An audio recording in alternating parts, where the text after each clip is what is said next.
And DeMarco Murray got Peters to get him a block on the edge, and Murray. Running back pay is a bit of a hot topic right now. And not to add any gas to the fire, but we've definitely seen running back contracts maybe sort of backfire over the years.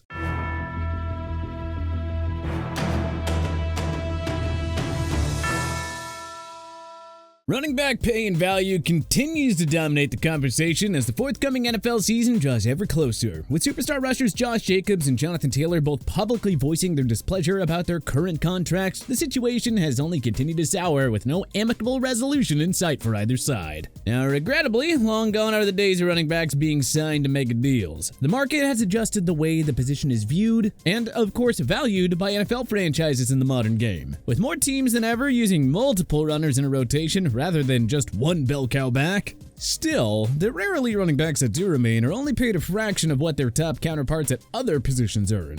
And with the franchise tag always an option, many players are kept from even getting to the open market at all. Running backs often spend their entire prime trapped on a rookie scale deal before being tagged and promptly discarded for the next draft pick, as the carnivorous cycle continues its callous consumption in perpetuity. Sadly, the salary stalemate for the league's running backs is set to continue for the foreseeable future, as the current collective bargaining agreement will run through the year of 2030. While some of the league's best rushers rightfully rally to receive a rise in their overall revenue share, there isn't a better time to take a look back at 8 of the worst running back contracts ever signed in NFL history. LeSean McCoy, 2015, Buffalo Bills. 5 years for $40 million. Once considered among the very best at the position, McCoy is one of the most electric players to ever lace up the cleats. Known mostly for his time as a member of the Philadelphia Eagles, Shady led the NFL in rushing touchdowns in 2011 and in rushing yards in 2013. After being traded by the Eagles to the Buffalo Bills in exchange for linebacker Kiko Alonso in 2015, McCoy inked a massive extension with his new team. Previously a perennial all-pro caliber performer, the lightning-quick running back was painfully pedestrian in his first season with the Bills, rushing for 895 yards while playing in 12 of 16 games. Unlike most others on this list, McCoy eventually returned to more than respectable form, making 3 Pro Bowls in Buffalo and putting up back-to-back 1,000-yard rushing seasons before injuries and ineffectiveness eventually rendered the once elite back replaceable. McCoy finished his career as a backup and rotational player on 2 Super Bowl winning squads, hoisting the Lombardi Trophy first with the Kansas City Chiefs in 2019 before winning again the following season as a member of the Tampa Bay Buccaneers. The likely future Hall of Famer did have some respectable seasons after signing his big deal with the Bills, but his play never quite fully lived up to the colossal contract, and McCoy would have to leave Buffalo to chase his championship dreams elsewhere. DeMarco Murray, 2015, Philadelphia Eagles, 5 years for $40 million.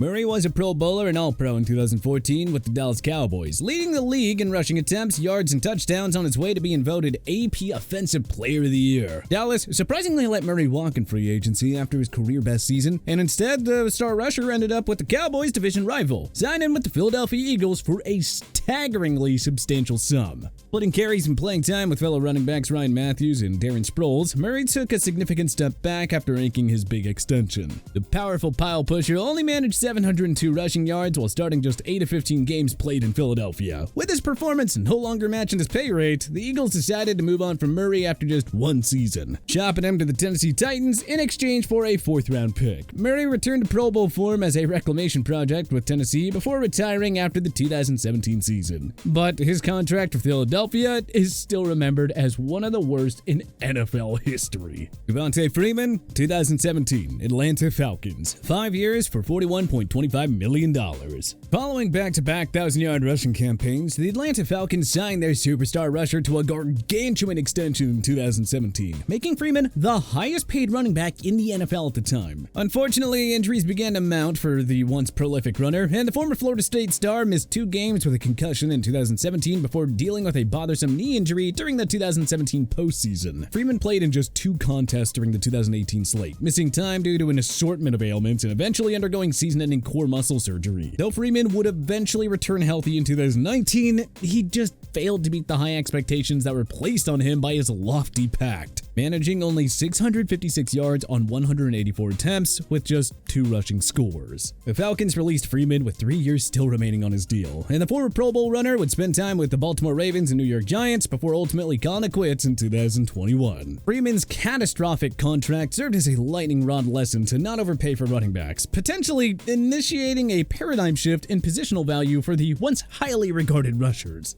David Johnson, 2018. Arizona Cardinals, 3 years for $39 million. The Arizona Cardinals signed Johnson to a lucrative extension in 2018, giving him a $30 million guaranteed despite the running back missing all but 1 game during the previous season due to injury. Now, the Cardinals are betting that Johnson would return to his All-Pro form, but unfortunately, the bruising back would be unable to live up to his enormous agreement. Johnson played all 16 games in 2018, but averaged an atrocious 3.6 yards per carry on the season, failing to reach 1,000 yards rushing despite a whopping workload that included 258 rushing attempts. After a continued decline in performance the following season, the Cardinals miraculously managed to trade Johnson to the Houston Texans in exchange for all-world wide receiver DeAndre Hopkins in 2020. This head-scratching deal sent Johnson to Houston, where he played for 2 injury-riddled seasons before ultimately landing with the New Orleans Saints as a depth piece in 2022. If not for one of the most infamous trades in NFL history, Johnson's contract would likely be held in even lower regard. But nonetheless, it still stands as one of the worst running back contracts of all time. Todd Gurley, 2018, Los Angeles Rams, 4 years for $57.5 million.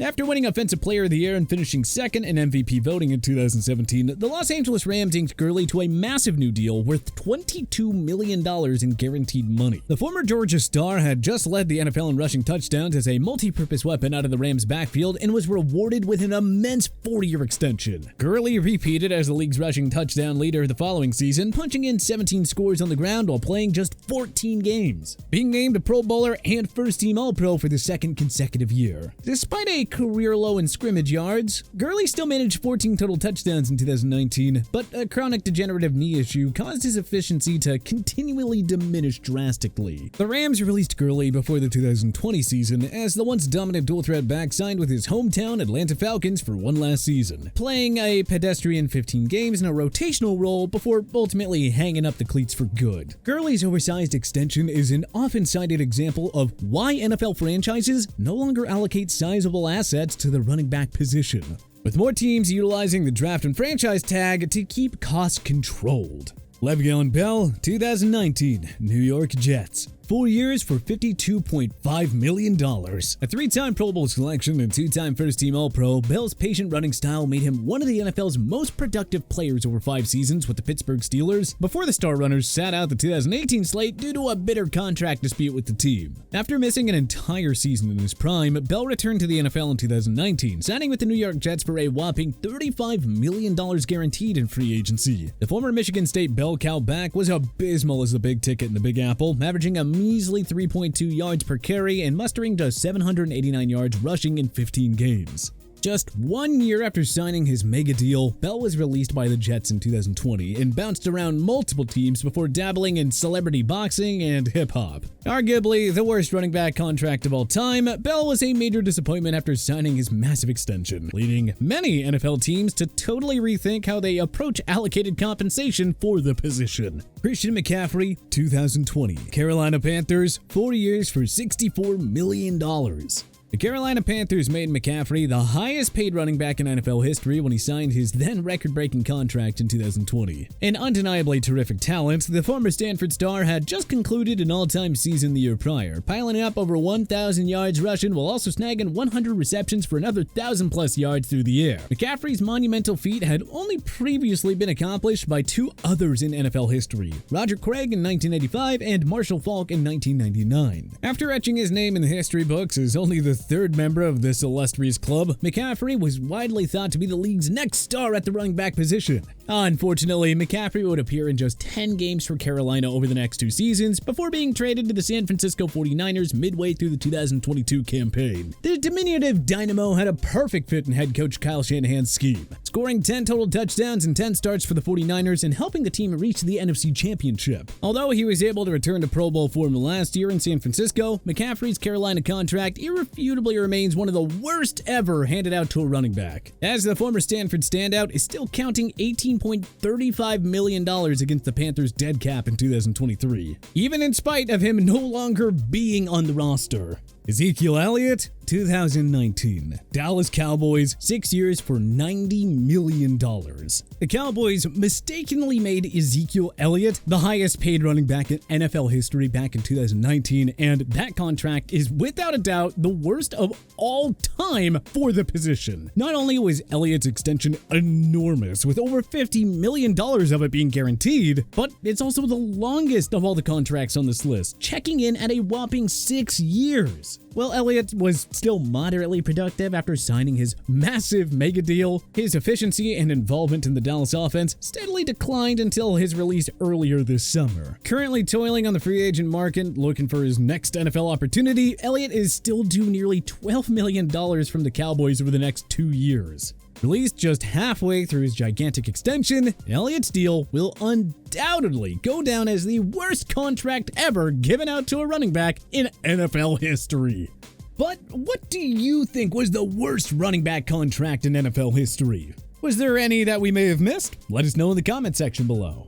If you like this video and learned a thing or two, clicking the like button helps out a ton, and hey, we appreciate it. If this is your first time coming around to TPS though, subscribing is a great idea because we put out videos like this every single day. But as always, thanks for watching, and we'll see you guys next time.